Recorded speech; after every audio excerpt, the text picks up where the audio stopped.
I was playing 136 at Portland Meadows again, and if you watch the last video, it's the same game that I was in before, and that same knit game is still happening. It's just the next round of the knit game, where everybody gets a knit button, and at the last person to win a hand and still retain a knit button has to put $150 in the pot the next hand. So a splash pot of $150. It's a $150 penalty if you're the last to win a hand in this knit game.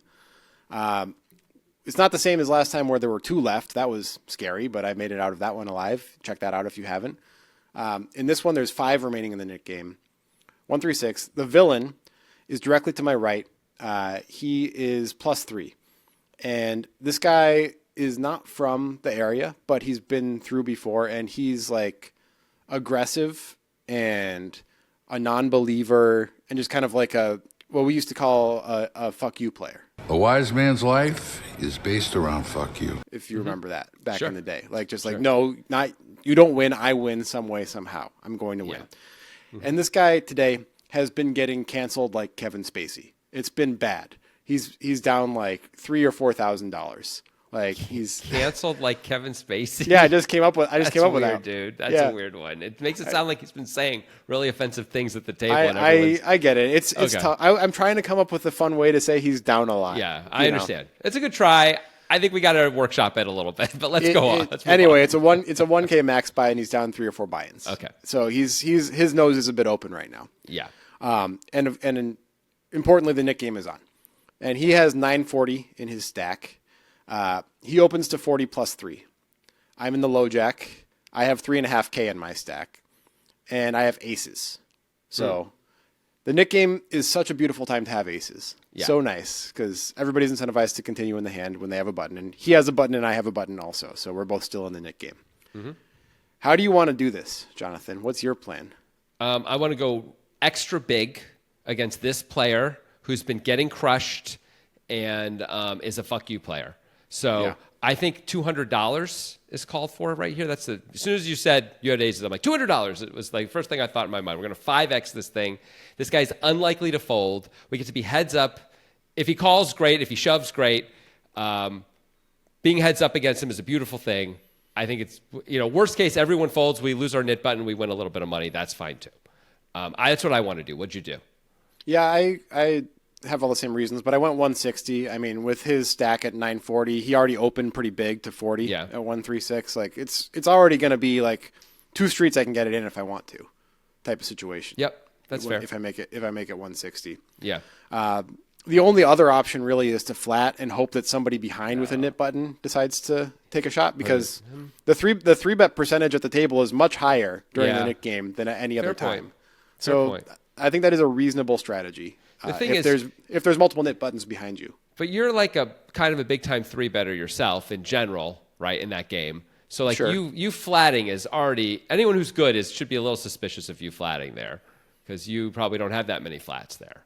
I mean, when there's 5 left in the knit game, I'm going to have some flats though, Okay. with hands that I just want to I want to get out of the knit game, So Yeah. it's gonna, Yeah. I'm Okay. I'm not going to 3-bet everything that I have. Okay, fair enough. All right. So I mean, I think 3-betting is Occam's razor, but I do think that calling has some merit here. But I did go with a 3-bet. I 4x'd it, which is like the typical heads up out of position size. I used it in position, whatever. Ace of spades, ace of hearts. Unfortunately, he doesn't shove, which would have been nice. That would have been great. He calls. So he's already got a pretty shaky SPR with, under $800 back, and it's like 340 in the pot, 330 in the pot. This is a good spot. Come play with us on Clubs Poker. They have tournaments, they have ring games, and a 100% bonus if you use the code POKERGUYS or use our link in the description. It is a lot of fun on Clubs. I have been playing on Clubs, and I have been genuinely impressed by their software. They have great games all the time, and redemptions go direct to your bank account. There's no crypto involved, none of that BS. It's a US-based company. Come play with us on Clubs. We'll see you there. The Queen of Spades, 10 of clubs, 6 of clubs flop. Great. I know what you want to do. He checks. What you want to do what? How much? I absolutely want to bet. Are you seriously going to check back because the SPR is small? Is that what you're telling me? Well, we can talk about it after you tell me how much you want to bet. Okay. I want to bet like $150. Okay. I think that's totally reasonable.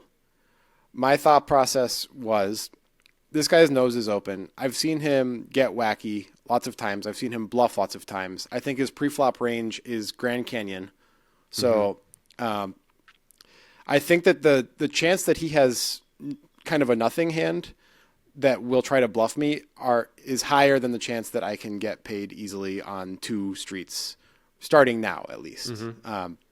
I'm not sure if that's the correct thought process, but this is a very player-dependent play where I think he's going to stab a lot.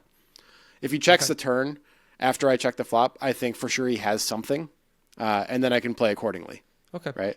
I mean, in fairness to you, you're right. You can check here and still get it in by the river reasonably. So that's the good news, right? Yeah. The obvious pitfall is scary cards are going to either kill my action or kill me. Yep. But that's sometimes you take risks in poker, and that's what I decided to do here. So I checked back with plans of getting 2 streets on the turn or river, or him bluffing me on the turn and river, and either one works for me. The turn is the 8 of spades, which is a little bit wet. It's now Queen 10 8 6 2 spades 2 clubs. So a couple straights get there, a couple 2 pairs get there. If he bets, I'm just calling, and on the rivers that are not scary, I'm calling again. That's my plan right now. Do you have any other plans? I mean, if you think this guy is the type who's just going to bluff a lot and stuff like that, I think you should be playing and calling most scary rivers too. Honestly, like you engineered this whole spot so he would be bluffing at you. So there's by nature of this game, there's almost always going to be scary rivers. And this card is going to set up a lot of potential scary rivers for sure. But I think you should mostly be calling if you're gonna check flop and not, assuming he bets here, not raise turn, which I assume you're not going to do. Like you said, you're going to call, which makes sense to me. Well, he doesn't bet. He checks. Oh, okay. So where are you ranging him now? Who knows? I mean, he could have an 8. He could have 1 pair. I wouldn't put him on a queen, but I think he could be on generally the smaller pairs, mostly. Yeah.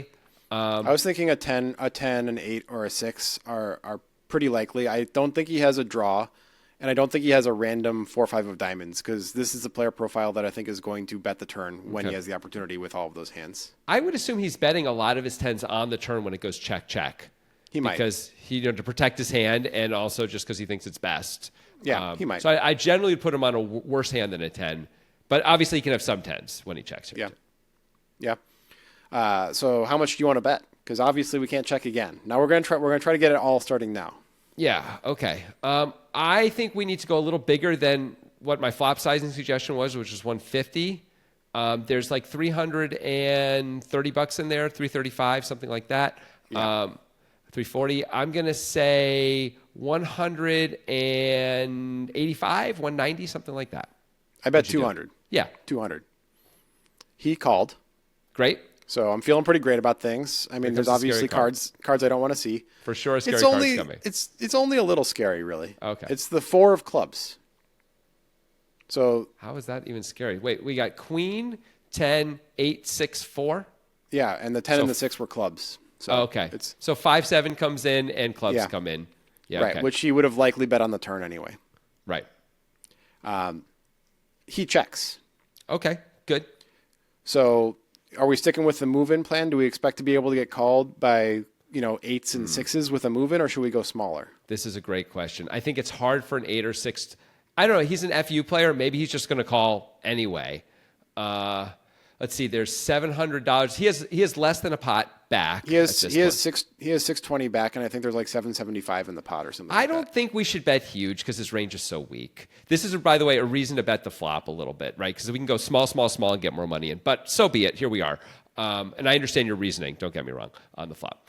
I want to bet smaller than all in here. I think I want to bet like $240, $250. See if we can get. I think 240 is kind of a nice size. Calling a shove pretty quickly from this guy. That'd be my plan.